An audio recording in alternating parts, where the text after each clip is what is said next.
Salamlar, vaxtınız xeyir olsun. Biz bu 6-cı coğrafya kitabından bölmə 1.1 coğrafi məkanı necə fərqləndirə bilər izahına baxacağıq.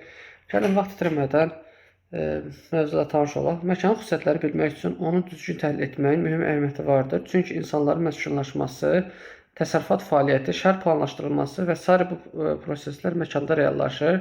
Məkanın aşağıdakı xüsusiyyətləri mövcuddur. Gəlin xüsusiyyətə keçmədən öncə oxuduğumuz mətni gəlin təhlil edək və genişləndirək. Dediyi məkanı bilməliyik. Çünki məkanı bilməsək biz orada necə məskunlaşa bilərik, necə təsərrüfat fəaliyyəti qura bilərik, necə şəhər salma, urbanistikanı həyata keçirə bilərik və yaxud da bilmərik. Bu haqda məlumatlarımız olmalıdır. Bəs məkanda komponentlərin müxtəlifliyi nədir? Gəlin ona baxaq. Ərazidə yerləşən dağlar, düzənliklər, çaylar, meşələr və sair təbii komponentlərdir. Bunlardan başqa məkanda şəhərlər, kəndlər, kanallar, əkin sahələri və insan fəaliyyəti nəticəsində yaradılan digər obyektlər də vardır. Belə obyektlər sosial-iqtisadi obyektlərdir. Bütün obyektlər məkanda müxtəliflik yaradır. Məkanda komponentlərin qarşılıqlı əlaqəsi, yəni dedik ki, məkanda komponentlərin qarşılıqlı əlaqədə olur və gəlin görək bu qarşılıqlı əlaqə nə deməkdir? Gəlin mətni oxuyaq. Məkan obyektlərin bir-birlə qarşılıqlı əlaqədədir. Bu əlaqə müsbət və ya mənfi təsirləri ola bilər. Məsələn, Kür çayı boyunca torpaqların nəmliyi, meşələrin yaranması, Lənkəranda bol yağıntının və sarı torpaqların olması, burada sitrus meyvəçiliyin becərilməsinə, hər hansı bir ərazidə meşələrin qırılması, orada torpağın münbütlüyü itilməsinə səbəb olur. Gəlin indi biz mətni oxuduq, gəlin onu biz genişləndirək. Dedim, məkanda komponentlərin müxtəlifliyi təbii və sosial-iqtisadi ola bilir. Təbii komponentləri dedik ki, dağlar, düzənliklər, çaylar, meşələr və təbii obyektlərdir. Bundan başqa da dedik ki, sosial-iqtisadi obyektlərdə kəndlər, şəhərlər, kanallar, əkin sahələrini biz bura misal göstərə bilərik. Dedik, sosial-iqtisadi obyektlər insan fəaliyyəti nəticəsində yaranır. Daha sonra qarşılıqlı əlaqədə dedik ki, məkanda obyektlərin bir-biri qarşılıqlı əlaqədədir. Bu müsbət və mənfi təsir ola bilər. Məsələn, dedik, Kür çayı boyunca nəmliyin olması, meşələrin yaranması, Lənkəranda bol yağıntıların olması, sitrus meyvəçiliyinin becərilməsinə gətirib çıxardır. Bu dediyi müsbət haldır. Bəs mənfi hal nədir? Dedik ki, meşələrin qırılması, orada torpağın münbütlüyünün itirilməsinə səbəb olur. Bu isə mənfi haldır. Biz mətni oxuduq, gəlin isə suallara baxaq. Bizə deyilir ki, A təsvirdə verilən şəkillərə baxaraq sualları cavablandırın. Baxın, A şəklimiz, baxın, bu da təbii obyektlərdir. Daha sonra bizə deyir ki, A obyektlərində adlarını sadalayın. Baxın, bizdə dağlıq ərazi verilir, buzlaqlar verilir, səhralar verilir və şəlalə verilir, yəni şəlalə və çay verilir. Daha sonra bizə deyir ki, onların bir-birindən xüsusiyyətlərinə görə necə fərqlənir. Dağlıq ərazi hündürlüyünə görə, buzlaq ərazi soyuqluğuna görə, səhralar istiliyinə və quraqlığına görə, şəlalə və çay olan ərazi isə rütubətliyinə görə fərqlənir. Daha sonra hansı məkanda isti və quru hava şəraiti mövcud ola bilər? Baxın, üçdə ola bilər, yəni bu səhralarda ola bilər. Səhralarda isti və quraq hava şəraiti mövcuddur. Daha sonra isə B-yə baxaq. Deyir, B şəklini təhlil edin. B şəkli baxın, budur. Daha sonra şəkildəki məkanda komponentlər arasında hansı qarşılıqlı əlaqə vardır? Məkanda baxın, hansı qarşılıqlı əlaqə vardır? Məsələn, təbiət şəhər, təbiət insan əlaqələri mövcuddur və digər əlaqələr də mövcuddur.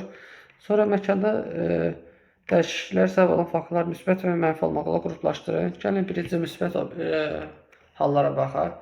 Görürük ki, meşəli ərazidə heyvanların çoxluğu, daha sonra ağacların əkilməsi oksigenin bollaşmasına səbəb olur. Bəs mənfi xüsusiyyəti nədir? Baxın, qanunsuz ovçuluq, sonra meşə yanğınları, qanunsuz ağac kəsmədə bu mənfi xüsusiyyətlərə aid oldu. Sonra baxaq, 3-ə baxaq. Sizcə B təsvirindəki məkan insan fəaliyyəti nəticəsində A şəklindəki hansı məkana çevrilə bilər? Gəlin baxaq. Baxın, biz dedik ki, baxın burada axırıncı cümləyə baxın. Meşələrin qırılması orada torpağın münbütlüyü itirilməsinə səbəb olur.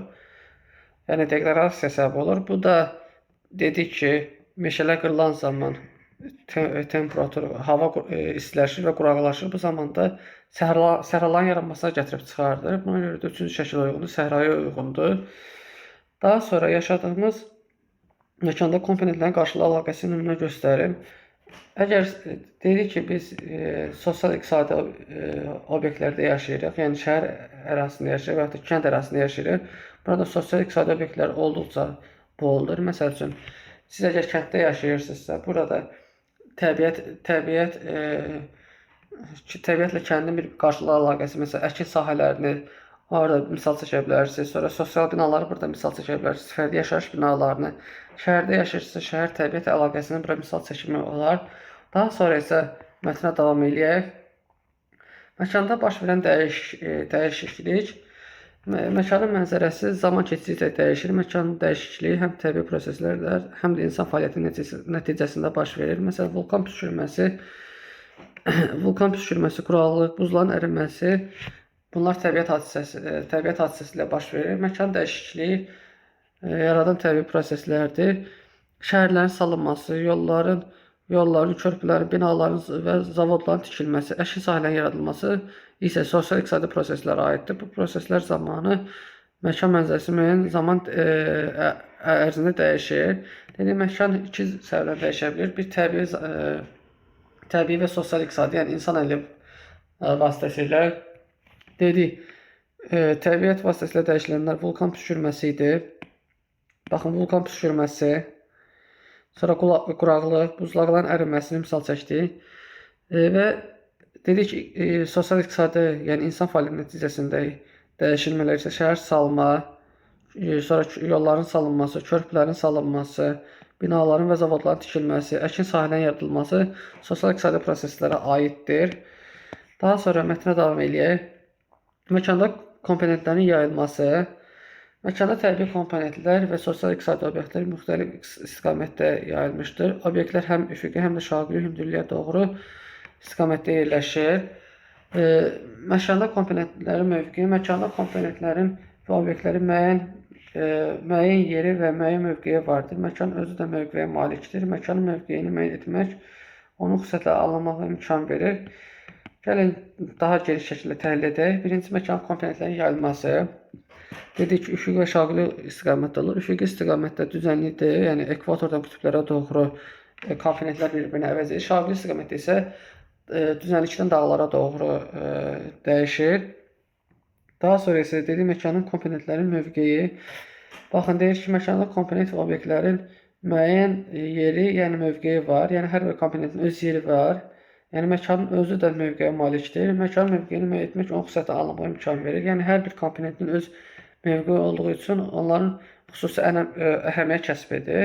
Daha sonra isə gəlin suallar cavablandıraq. C şəklindəki Dubay şəhəri təsvir edilmişdir. Baxın, C şəkli budur. Və bizə deyir ki, 2005 və 2023-cü illərə aid şəkillərdə hansı dəyişikliklər görürsünüz? 2005-ci ildə görürük ki, boş ərazi daha çoxdur. Sonra burada bir-iki binalar görürük, sonra dəmir yol görürük. 2023-də isə Dubay şəhərinin inkişafını görürük. Geniş yollar, sonra müasir binaları görürük. Yəni 2005-dən 2023-ə dəyişikliklər bu cürdür. Yəni binalar artıb, yollar artıb. Daha sonra bu dəyişikliklər səbəbi nə ola bilər? Gəlin baxaq, bu dəyişikliklərin səbəbi bu ola bilər ki, əhalinin artan tələbatı, Dubay şəhərinin coğrafi mövqeyinin əlverişli olması, sonra sosial-iqtisadi inkişafı biz bura misal çəkə bilərik. Daha sonra D təsvirinə əsasən suallar cavablandıraq. D təsviri budur. Suallar cavablandıraq. A şəklindəki komponentlərin yayılması barədə nə deyə bilərsiniz? A şəklində baxaq, komponentlərin yayılması. Baxın, haqqında deyə bilərsiniz. Dedik, onlar A şəklindəki komponentlər həm üfüqi, həm şaquli şəkildə yayıla bilərlər. Daha sonra B-yə baxaq. K və L nöqtələrin təsvir edilən meşələrin yerləşdiyi məkanlardan bir-birindən fərqi nədir? K-da düzənlik ərazidə, L-də isə dağlıq ərazidə yayılmışdır. Daha sonra C-yə bax, sosial-iqtisadi obyektlər üfüqi və şaquli yayılması mümkündürmü? Bəli, mümkündür. Lakin insanlar sosial-iqtisadi obyektləri üfüqi qanuna uyğunluq əsasında tikilmə üstünlük verirlər. Düzənlik ərazinin daha sabit və daha təhlükəsiz olmasıdır. Dağlıq ərazi isə meyilli və uçqunlar səbəbindən daha az sosial-iqtisadi tikintilərə məruz qalır. Daha sonra isə baxaq, 7-yə baxaq, yaşadığınız şəhər və ya rayonun mövqeyini müəyyən edin. Misal üçün deyək ki, tutaq, siz Gəncə şəhərində yaşayırsınız. Gəncə şəhərinin bilirik ki, həm bir tərəfi təbiətə yaxındır, meşəliyə yaxındır, digər tərəfində isə şəhərli mövcuddur. Buradan təbiət və iqtisadiyyatın bir-birinə qarşılıqlı əlaqəsini görürsünüz. Sonra deyək ki, sizə qonaq gəlmək istəyən dostunuza evinizin yerini necə izah edərsiniz? Tutaq ki, siz Bakı şəhərində yaşayırsınız və Bakı şəhərinin deyək ki, müəyyən bir hissəsində yaşayırsınız. Siz evinizin obyekti, məsəl üçün, məhəllədə əkən ağacları, sonra salının yaşıllıqları misal çəkə bilərsiniz. Daha sonra evinizin yerləşməsini, hansı təbii obyektə yerləşməsini, hansı sosial-iqtisadi obyektə nəzərən yerləşməsini siz deyə bilərsiniz. Yəni, bu da sizin evinizin izahı ola bilər. Yəni, siz dostunuzla evdə bunu müzakirə edə bilərsiniz. Həmçinin sinif yoldaşlarınızla bu mövzunu müzakirə edib daha ətraflı məlumatlar əldə edə bilərsiniz. Video izlədiyiniz üçün təşəkkür edirəm. Kanala abunə olmağı unutmayın.